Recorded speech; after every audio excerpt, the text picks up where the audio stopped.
안녕하세요. 잠오는 도서관에 사서 윤집사입니다. 점점 봄이 다가온 것 같습니다. 낮 기온이 많이 올라갔네요. 이제 곧 따스한 봄이 오고 또 예쁜 꽃들도 많이 필 것 같네요. 봄을 기다리는 마음으로 오늘은 들으면 좀 마음이 따뜻해지는 그런 단편 소설을 여러분께 읽어드릴까 합니다. 여러분들 그 알퐁스 도데라는 작가를 잘 아실 거예요. 저희 교과서에 그 알퐁스 도데의 별이 굉장히 유명한 소설로 알려져 있죠. 알퐁스 도데는 1840년 프랑스 남동부의 님무에서 태어났다고 합니다. 저희들이 아름다운 지방으로 잘 알고 있는 프로방스 지방의 부유한 집안에서 자란 알퐁스 도데는 굉장히 명석했다고 합니다. 그런데 16살 때 아버지 뱅상 도데의 비단 제조 공장이 파산해서 학교를 중퇴하고 말았다고 하네요. 그리고 형을 따라서 파리로 건너온 그는 문학에 대한 관심과 재능을 발견하면서 점차 글을 발간하게 되죠. 그는 불행한 소시민들의 삶과 또 고향 프로방스 지방에 대한 애정을 주제로 다양한 단편을 남겨서 프랑스 국민들의 큰 사랑을 받았습니다.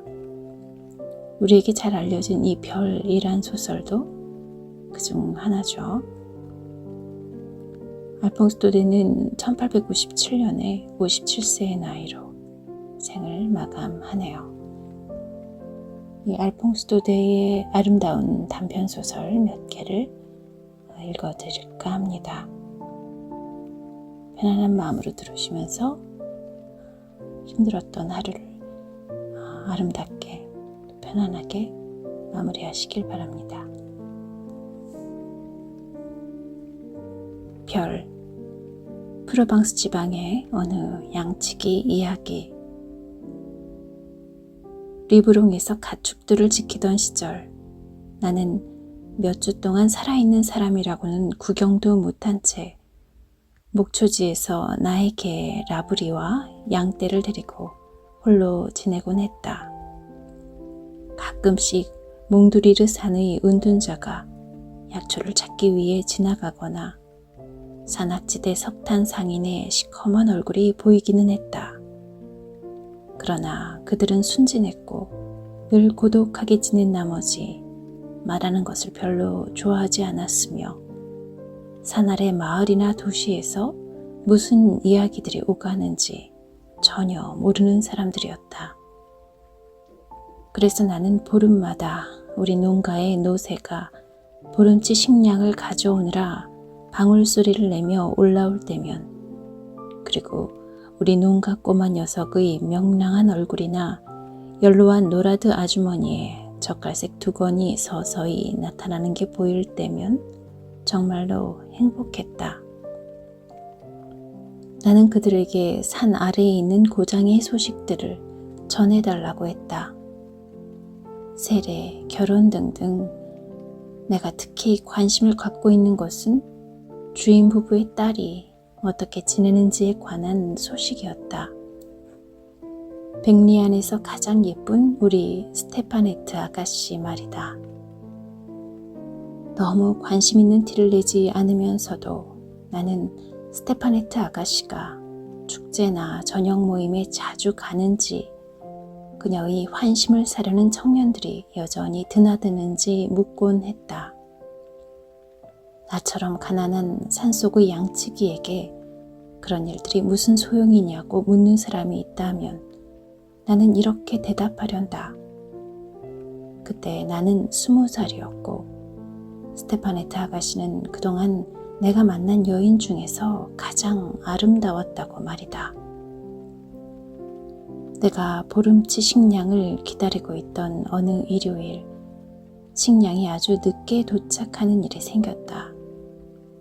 오전에는 대미사 때문인가 보다라고 생각했다. 그런데 정오쯤 되자 폭풍이 격렬하게 몰아쳤다. 그래서 나는 길이 엉망이 되어 노새가 길을 나서지 못했을 거라고 생각했다. 3시간 동안 하늘이 깨끗이 씻기더니 물과 햇살에 반짝이는 산이 마침내 드러났다. 나뭇잎 위로 빗물이 방울져 떨어지는 소리, 불어난 시냇물이 넘치는 소리 사이로 노새의 방울소리가 들려왔다. 부활절에 들을 수 있는 교회의 큰 종소리만큼이나 명랑하고 날카로운 소리였다. 그런데 노새를 이끌고 온 사람은 농가의 꼬마 녀석도 아니고 연로한 노라도 아주머니도 아니었다. 그 사람은 누군지 맞춰보라. 글쎄, 우리 스테파네트 아가씨였다. 아가씨는 버들가지 광주리 사이에 꼿꼿이 앉아 있었다. 아가씨의 얼굴은 차가운 산공기 때문에 붉게 물들어 있었다. 꼬마 녀석은 몸이 아프고 노라도 아주머니는 자식들 집에서 휴가를 보내고 있다고 했다. 아름다운 스테파네트 아가씨가 노새에서 내리면서 그 모든 소식을 내게 알려주었다. 그리고 자기가 늦게 도착한 것은 길을 잃었기 때문이라는 얘기도 했다. 하지만 꽃무늬 리본이며 번쩍거리는 치마와 레이스로 잘 차려입은 모습을 보니 숲을 속에서 길을 헤맸다기보다는 어느 무도회에서 꾸물거리다 온 것처럼 보였다. 귀여운 아가씨. 아무리 아가씨를 바라보아도 실증이 나지 않았다. 나는 그녀를 그렇게 가까이에서 본 적이 없었다. 겨울에 가축대를 몰고 평원으로 내려가 주인 댁에서 저녁 식사를 할 때면 그녀가 부엌 앞을 지나가는 것을 볼 수 있었다. 언제나 잘 차려입고는 하인들에게는 거의 말을 걸지 않은 채 도도하게. 그런데 바로 내 앞에 그녀가 있다니 오로지 나만을 위해. 내가 정신을 못 차릴만 하지 않은가? 스테파네트 아가씨는 광주리에서 식량을 꺼내며 자기 주변을 신기한 듯 바라보았다. 아가씨는 더러워지기 쉬운 아름다운 주일용 치마를 조금 걷어 올리더니 울타리를 넘어와서 내가 잠을 자는 자리, 양가죽을 덮은 밀집 구유, 벽에 걸린 내 망토와 지팡이, 돌총을 구경했다. 스테파네트 아가씨는 그 모든 것들을 재미있어 했다. 그러니까 여기가 네가 사는 곳이구나. 불쌍한 양치기야. 늘 혼자 있으니 얼마나 심심할까. 무엇을 하며 지내니? 무슨 생각을 하니? 나는 당신이요 주인 아가씨 라고 말하고 싶었다. 그렇게 말한다 해도 거짓은 아니다. 하지만 나는 너무 긴장한 나머지 한마디도 할 수가 없었다. 아가씨는 그런 나를 눈치챘는지 일부러 짓궂은 농담을 던지며 즐거워했다. 양치기야, 네 애인이 가끔씩 너를 보러 올라오니? 물론 황금염소 아니면 산꼭대기에서만 달리는 에스테렐 요정일 거야. 그렇게 말할 때 스테파네트 아가씨는 고개를 뒤로 젖히면서 예쁘게 웃었다. 유령처럼 얼른 떠나버리려고 서두르는 모습 때문에 바로 아가씨가 에스테렐 요정처럼 보였다. 안녕 양치기야. 안녕히 가세요 주인 아가씨. 그녀는 빈 광주리들을 가지고 출발했다.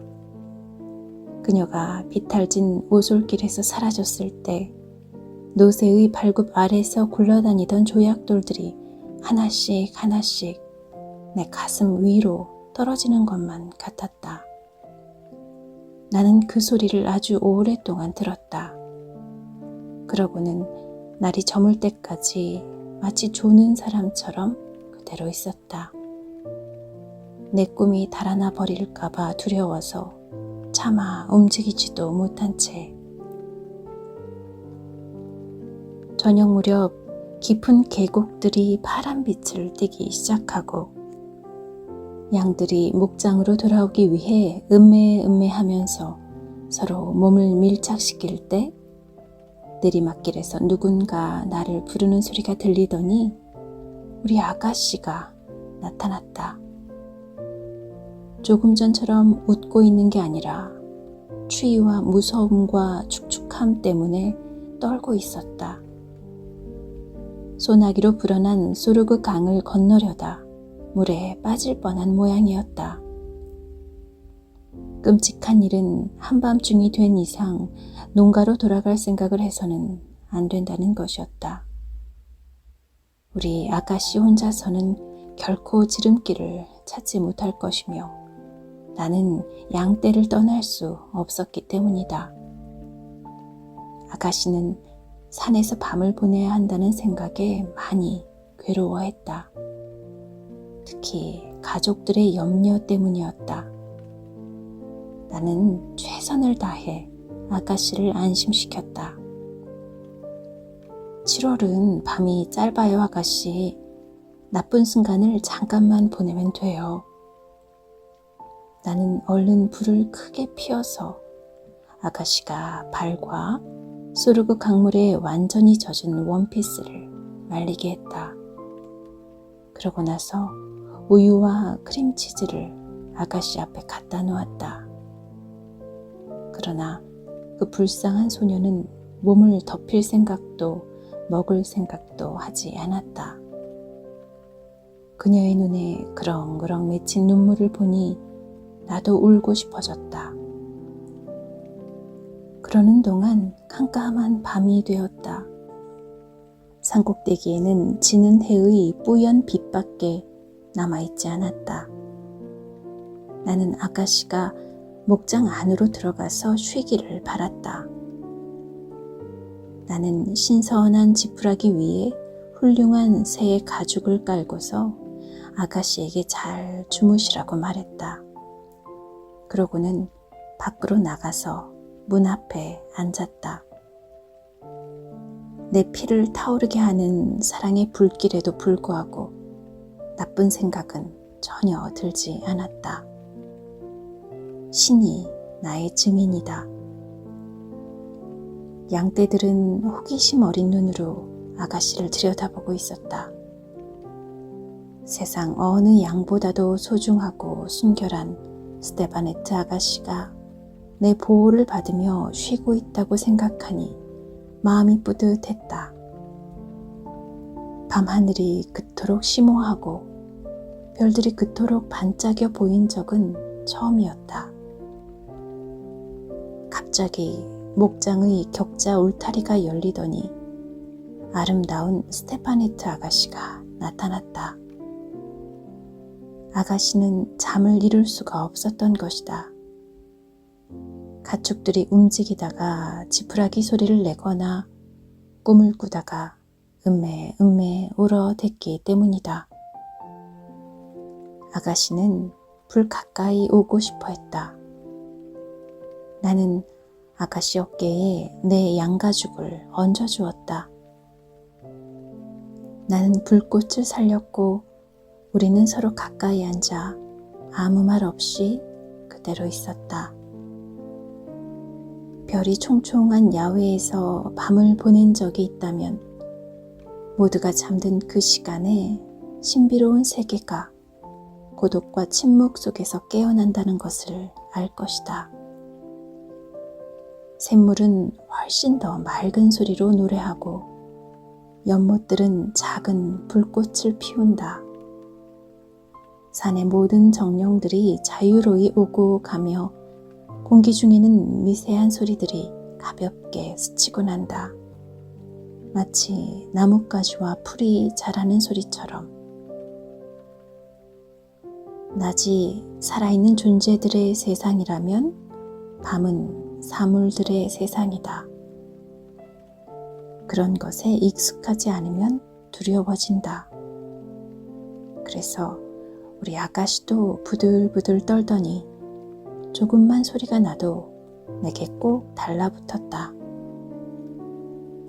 한 번은 길고도 쓸쓸한 외침 소리가 저 아래에 있는 반짝이는 연못에서 들려오더니 물결처럼 일렁이며 우리 쪽으로 올라왔다. 그 순간 아름다운 별똥별이 우리 위를 지나 같은 방향으로 미끄러져 갔다. 우리가 방금 들은 그 탄식 소리가 별똥별과 함께 빛을 싣고 가는 것만 같았다. 저게 뭐야? 스테파네트 아가씨가 낮은 목소리로 물었다. 낙원으로 들어가는 영혼이에요, 아가씨. 그렇게 말하고 나서 나는 십자 성호를 그었다. 스테파네트 아가씨도 성호를 긋고는 깊은 생각에 잠겼다. 그러고 나서 말했다. 너희 양치기들은 마법사라던데 정말이니? 그렇지 않아요, 아가씨. 하지만 우리는 여기서 별들과 더 가까이 지내니까 별들에서 일어나는 일을 산 아래 사는 사람들보다 더 잘 알고 있긴 하죠. 아가씨는 여전히 하늘을 쳐다보고 있었다. 손으로 턱을 괴고 하늘의 목동처럼 양가죽을 두르고서 말이다. 별들이 참 많기도 하다. 정말 아름다워. 이렇게 많은 별을 본 적이 없는데. 저 별들의 이름을 아니, 양치기야? 그럼요, 아가씨. 자, 보세요. 우리 바로 위에 있는 별들은 성 야곱의 길, 은하수랍니다. 프랑스에서 곧장 스페인까지 걸쳐 있죠. 용감한 샤를마뉴가 사라센족에 맞서 싸울 때 그에게 길을 보여주기 위해 갈리시아의 성 야곱이 저 별자리를 그려주었죠. 더 멀리에는 영혼들의 수레가 4개의 번쩍이는 바퀴들과 함께 떠 있어요. 그 앞에 있는 별 3개는 3마리 짐승이고요. 3번째 별과 마주하고 있는 아주 작은 별은 짐수레꾼이랍니다. 떨어지고 있는 저 별똥별 주위가 보이시나요? 선하신 하나님이 곁에 두고 싶어 하지 않는 영혼들이랍니다. 좀 더 아래에는 갈퀴 또는 사망성이라 불리는 별자리가 있어요. 우리 같은 양치기들에게는 시계로 이용되죠. 저 별들을 보아하니 이제 자정이 지난 것 같네요. 남쪽으로 좀 더 아래에는 천체의 횃불인 밀라도의 요한이 반짝이고 있어요. 저 별에 대해 양치기들이 하는 얘기가 있죠. 어느 날 밀라노의 요한이 사망성 북두칠성과 함께 친구들의 별에서 열리는 결혼식에 초대되었답니다. 북두칠성은 일찍 출발해서 위쪽 길로 갔다고 해요. 저기 보세요. 저 위, 하늘의 맨 끝에 있는 별을 보세요. 사망성은 더 아래쪽으로 가로질러 가서 그 별을 따라잡았죠. 게으른 밀라노의 요한은 너무 늦게까지 잠을 자서 뒤처져 있었어요. 그래서 노발대발하며 그들을 멈추게 하려고 자기 지팡이를 던졌어요. 바로 그 때문에 사망성은 시리우스의 지팡이라고도 불리죠. 하지만 아가씨, 모든 별들 중에서 가장 아름다운 별은 우리 별, 양치기의 별이랍니다. 양떼를 내보내는 새벽과 양떼를 데리고 돌아오는 저녁에 우리를 비춰주는 별이죠. 우리는 그 별을 아직도 마글론이라고 불러요. 프로방스의 피에르를 뒤쫓아다니고 7년마다 그와 결혼하는 아름다운 마글론 말이에요. 어쩜 양치기야? 별들의 결혼식이라는 것도 있니? 아, 그럼요, 아가씨. 그러고 나서 내가 그 결혼식이 어떤 것인지 설명하려는데 서늘하고 여린 뭔가가 내 어깨를 가볍게 누르는 느낌이 났다. 바로 졸음으로 무거워진 스테파네트 아가씨의 머리였다. 예쁘게 구겨진 레이스 리본과 구불거리는 머리카락을 하고 내게 기대어 있었다. 그녀는 움직임 없이 계속 그렇게 있었다. 동이 터서 하늘의 별들이 창백해지다가 사라질 때까지 나는 잠든 그녀를 바라보고 있었다. 내 존재의 깊숙한 곳에서 약간의 혼란이 일어났지만 오로지 아름다운 생각만 떠오르게 한 그 청명한 밤이 나를 성스럽게 보호해주고 있었다. 우리 주위에서는 별들이 수많은 양떼처럼 조용하고 유순하게 계속 행진하고 있었다. 나는 그 별들 중에서 가장 섬세하고 가장 빛나는 별 하나가 길을 잃고 내 어깨에 내려앉아 잠들었다고 생각했다.